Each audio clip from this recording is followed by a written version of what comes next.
여러분 안녕하십니까? 김백문 목사입니다. 지난 주일은 요한복음 19장 25절까지 제가 강의를 마쳤는데요. 오늘은 26절부터 시작하겠습니다. 여러분 가능하시면 성경을 펼쳐서 놓고 보시면서 그렇게 함께 은혜 받기를 바랍니다. 예수께서 그 모친과 사랑하시는 제자가 곁에 섰는 것을 보시고 그 모친께 말씀하시되 여자여 보소서 아들이니다 하시고 또 제자에게 이르시되 보라 네 어머니라 하신대 그때부터 그 제자가 자기 집에 모시니라.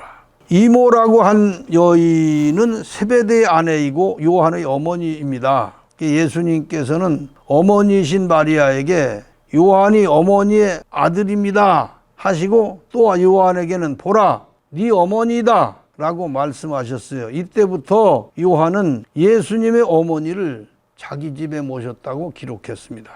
28절입니다. 이후에 예수께서 모든 일이 다 이룬 줄 아시고 성경으로 응하게 하려 하사 가라사대 내가 목마르다 하시니 내가 목마르다 시편 69편 21절의 말씀이 성취되는 그런 장면입니다. 그들이 음식 대신에 나에게 쓸개를 주었고 내가 목마를 때 초를 내가 목마를 때 초를 주었습니다. 이스라엘 지역에서 내가 목마르다 하는 말은 나는 죽는다, 다 끝났다 하는 말입니다. 한국 사람은 양식, 다시 말하면 쌀 떨어지면 죽는다 이렇게 하고 유대인들은 물 떨어지면 죽는다 하는 것은 환경 문화에서 비롯된 언어라고 할 수가 있어요. 29절 30절 말씀입니다. 거기 신포도주가 가득히 담긴 그릇이 있는지라 사람들이 신포도주를 먹으면 해용을 우슬초에 매어 예수의 입에 대니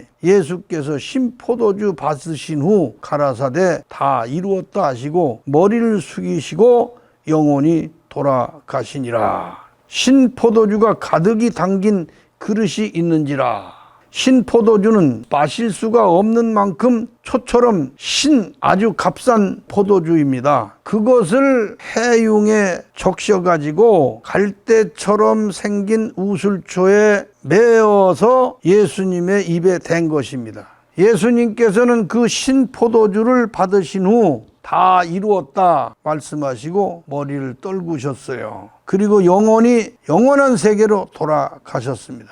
시편 69편 21절입니다. 저희가 쓸개를 나의 식물로 주며 갈할 때 초를 마시어 싸우니 마가복음 15장 36절에는 한 사람이 달려가서 해융에 신포도주를 머금게 하여 갈대 꿰어 마시우고 누가복음 23장 36절에는 군병들도 희롱하면서 나와 신포도주를 주며 그랬습니다. 마태복음 27장 48절에는 한 사람이 곧 달려가서 해용을 가지고 신포도주를 머금게 하여 갈대 꿰어 마시우거늘. 여러분 이런 말씀을 우리가 다 알아봤는데요. 신포도주와 예수님의 운명하심과 무슨 관계가 있나요? 이 말씀을 우리가 연구하려면 예레미야 31장 29절서 30절까지의 말씀을 읽어봐야 합니다. 그때 그들이 이르기를 다시는 아비가 신포도주를 먹었으므로 아들들의 이가 시다 하지 아니하겠고 신포도주를 먹는 자마다 그 이가 심같이 각기 자기 죄악으로만 죽으리라. 이게 무슨 말씀인고 하니 신포도주는 죄악을 상징합니다. 아비가 지은 죄값을 아들이 받는 일이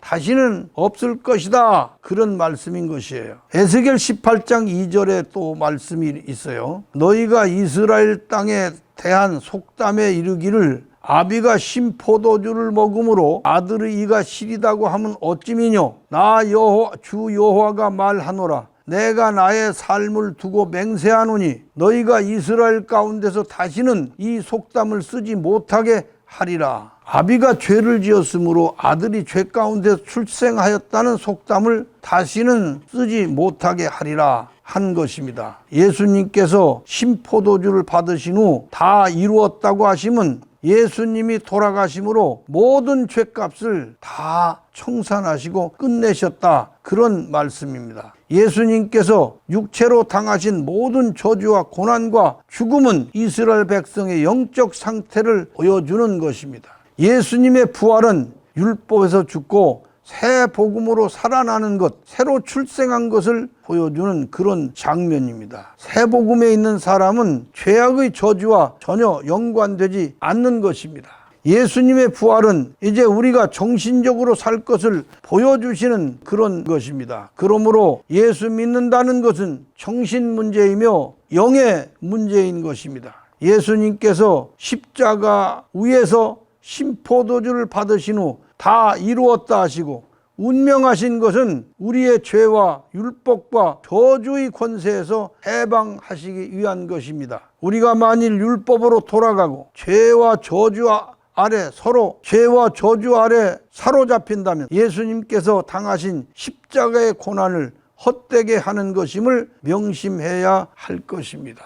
예수님이 십자가에 돌아가신 것은 예수 믿고 나그네 정신으로 사는 사람은 다시는 이전의 죄, 또 인간 본능의 죄, 이런 것이 연결되지를 않습니다.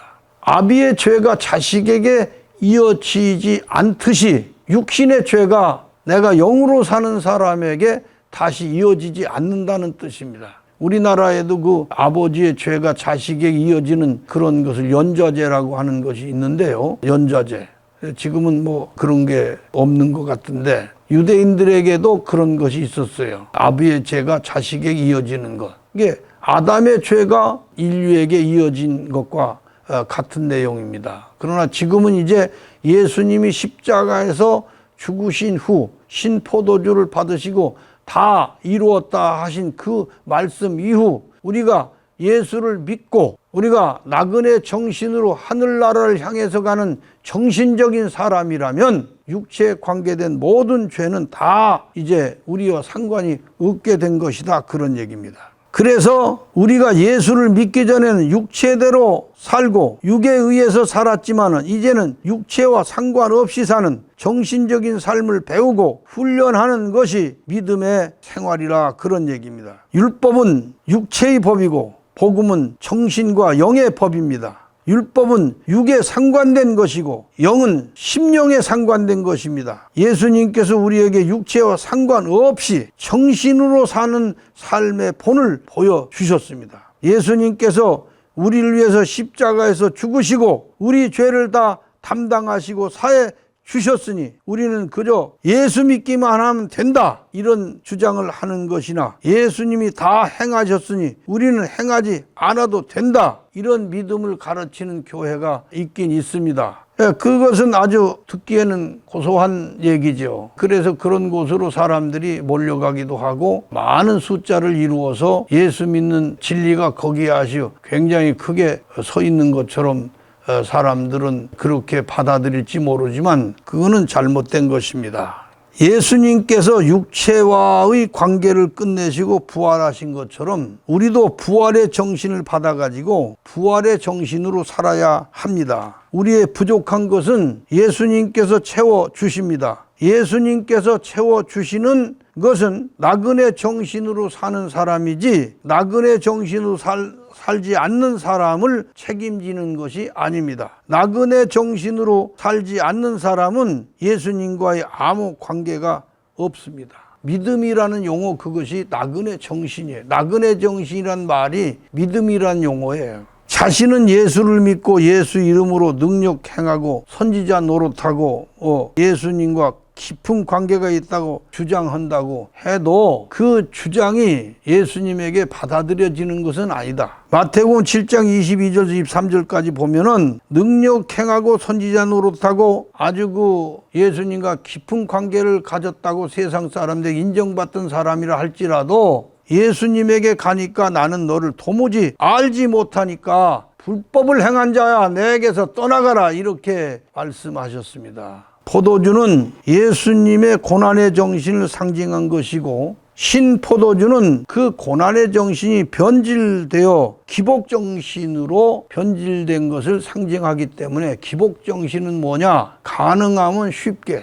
그냥 적당히 예수 믿는 것을 쉽고 적당히 넘어가는 그런 정신이에요. 우리가 이 세상에 살 때 육체를 벗고 하늘 본향을 찾아가는 영적 삶을 살아야 하는데, 기복신앙은 육체 그대로 복받고 잘되고 모든 것은 육체의 문제는 다 하나님이 잘되게 만사형통하게 해주시길 기도하고 바라는 그런 믿음을 기복신앙이라고 그래요. 그것은 변질된 신앙, 변질된 정신이고 그것을 신포도주라고 한 것입니다. 예수를 믿는 것은 정신, 예수님이 우리에게 가르치시고 본을 보여주신 그 정신을 따라 사는 것이 믿음인 거예요. 그거를 한마디로 나그네 정신이라고 하는 거예요. 31절서 33절입니다. 이날은 예비일이라 유대인들은 그 안식일이 큰 날이므로 그 안식일에 시체들을 십자가에 두지 아니하려 하여 빌라도에게 그의 다리를 꺾어 시체를 치워달라 하니, 군병들이 가서 예수와 함께 못 박힌 첫째 사람과 또 다른 사람의 다리를 꺾고 예수께 이르러는 이미 죽은 것을 보고 다리를 꺾지 아니하고, 그 안식일이 큰 날이므로 1월 14일 저녁부터 21일 저녁까지 무교병을 먹습니다. 14일은 6월절이라고 그렇게 말하고 15일은 무교절이라고 그렇게 말합니다. 무교절 첫날과 마지막 달인 21일은 성회로 지켜야 하며 일을 해서는 안 되며 식물만 준비할 수가 있어요. 7일 동안 이스라엘 모든 집에는 누룩을 없애야 하고 만일 유교병을 먹는 자는 죽임을 당하게 됩니다. 예수님께서 돌아가신 그 해는 무교절 첫날이 안식일이었으므로 유대인들에게 큰 명절입니다. 그래서 그들은 시체가 십자가 위에 그대로 달려 있지 않도록 하려고 다리를 꺾어 빨리 죽도록 하였어요. 예수님의 다리를 꺾으려고 가보니까 예수님은 이미 죽어 있었어요. 그래서 다리를 꺾을 필요가 없었던 것입니다. 34절입니다. 그중 한 군병이 창으로 옆구리를 찌르니 곧 피와 물이 나오더라. 군병 하나가 창으로 죽으신 예수님의 옆구리를 찌르니까 물과 피가 나왔어요. 피와 물이 죽은 시체에서 나왔다는 것은 심장이 파열됐다, 그런 뜻입니다. 피와 물이 옆구리에 고여 있었던 것으로 볼 수가 있습니다. 확인 사살이죠. 죽은 건 틀림없는데 그래도 혹시나 해서 그냥 옆구리를 창으로 찔렀는데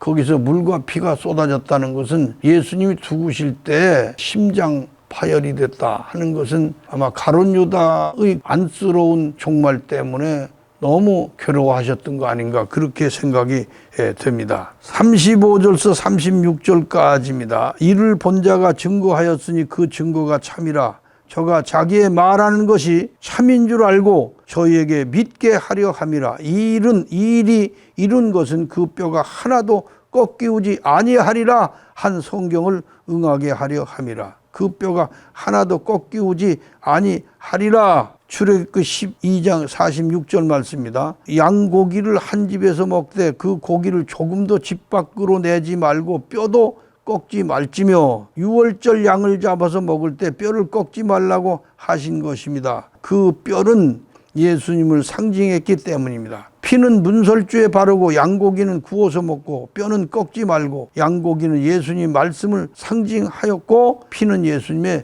정신을 상징한 뜻입니다. 고난의 정신이죠. 예수님께서 고난을 택하셨고 죽음을 택하여 살았다 하는 것은 그 정신이 나그네 정신의 삶을 살으셨고 나그네 정신의 삶을 택했다는 뜻이 되는 것입니다. 피를 문설주에 발랐다 하는 것은 역시 나그네 정신의 생애가 고난의 생애라는 것을 표현한 말씀입니다. 육체란 우리의 영의 집입니다. 그 집 문설주에 눈에 발 보이도록 고난을 표하라 하는 것입니다. 사람에게 가장 중요한 것이 무엇입니까? 정신입니다. 그래서 정신이 사람의 장자입니다. 장자를 죽이는 재앙은 사람의 정신을 죽이는 재앙의 그림자입니다. 문설주에 양의 피를 바른 집안 장자의 죽음에서, 문설주에 양의 피를 바른 집만 장자의 죽음에서 면제되었습니다. 그것은 우리 사람의 삶 속에 예수님의 고난의 흔적을 가진 정신의 사람은 죽지 않고 산다 하는 것을 깨닫게 하는